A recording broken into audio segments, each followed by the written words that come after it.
Welcome to the video for the 20th and 21st questions on the example exam. In this one, we'll go through finding the rotation and deflection of a point on a beam that is statically determinate.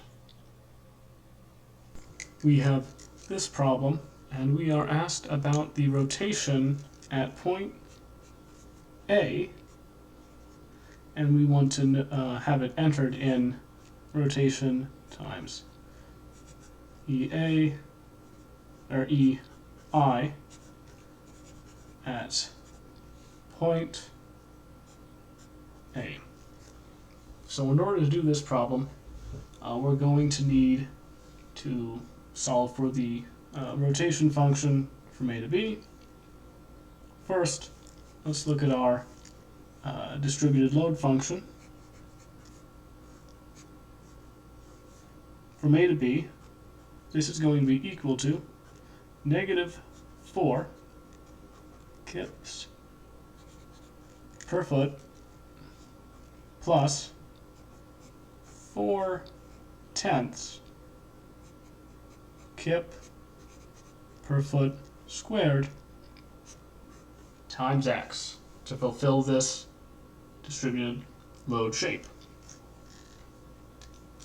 We know that the shear as a function of x is going to be equal to the integral of the distributed load with respect to x.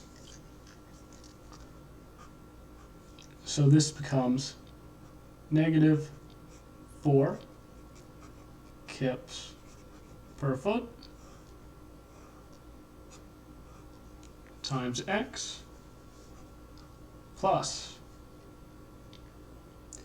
1/5 x squared times kip per foot squared plus some constant of integration C1. But we have a boundary condition. Our boundary condition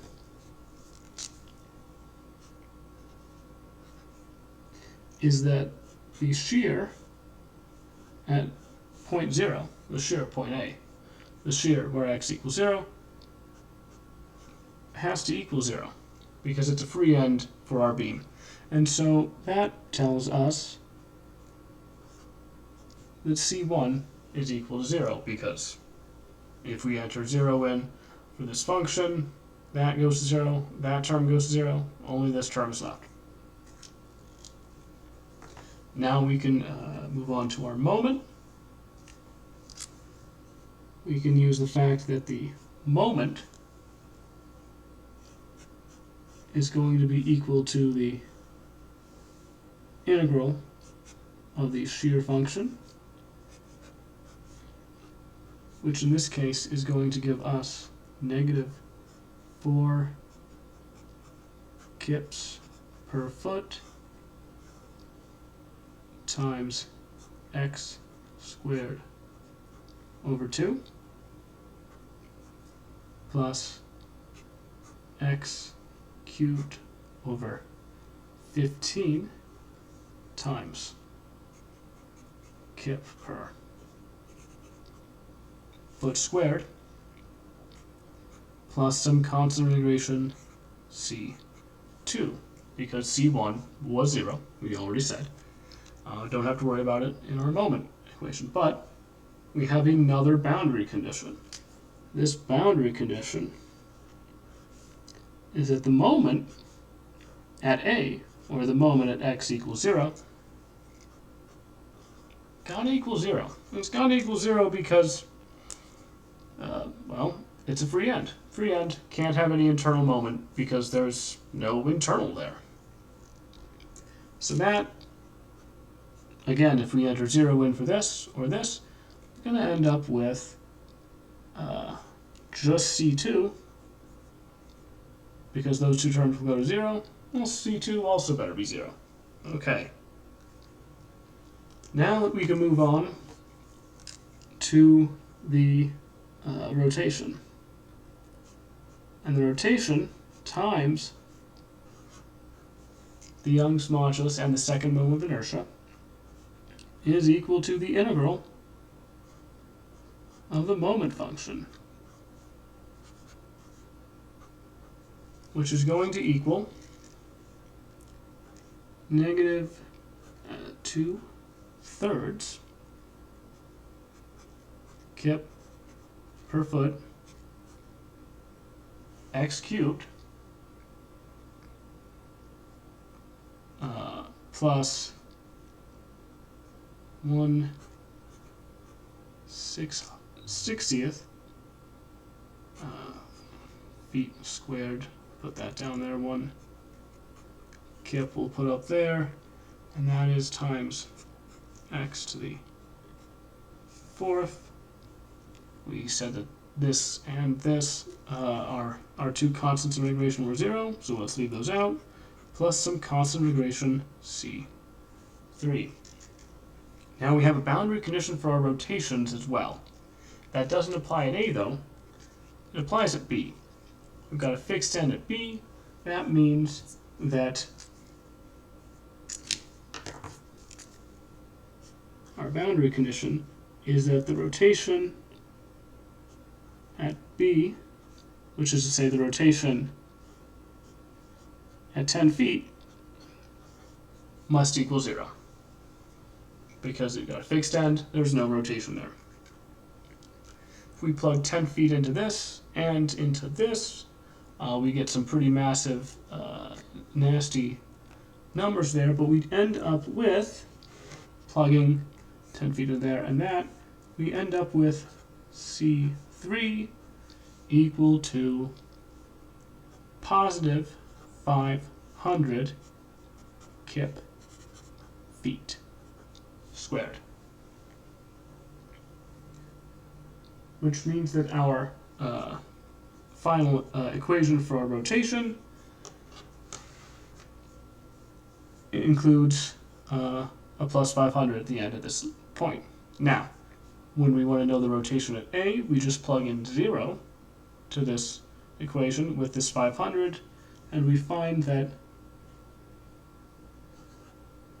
the rotation times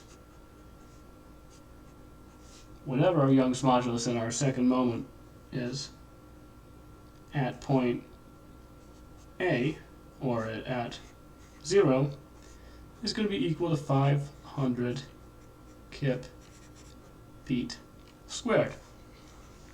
So that should be pretty intuitive that it's positive, because this is going to bend it downward, so the slope is going to be upward when we look at that deflected shape. Now, the next question is, what is the deflection at point A times the Young's modulus in the second moment?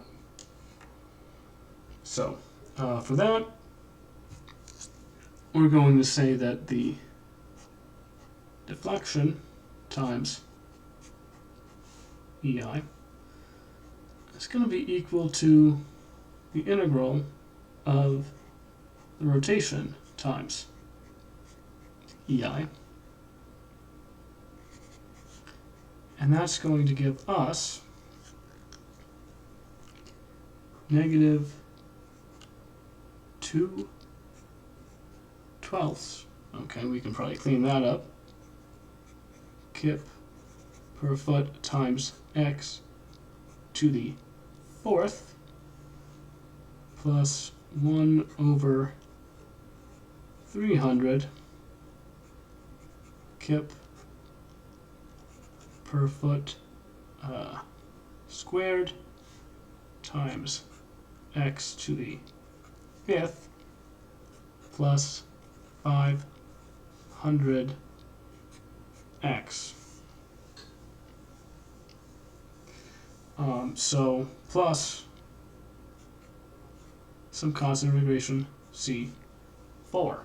Now, our boundary condition for this problem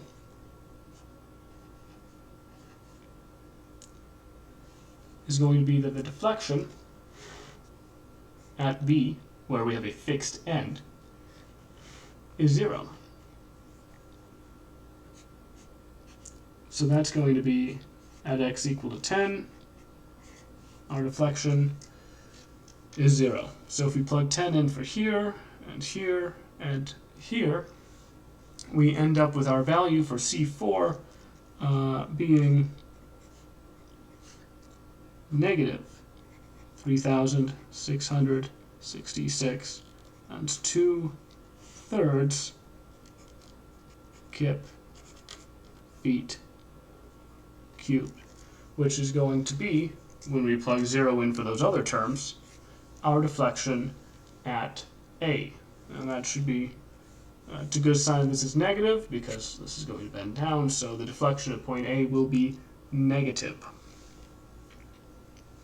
Alright, the next step is going to be that we have a reaction at A. So let's do that in the next video.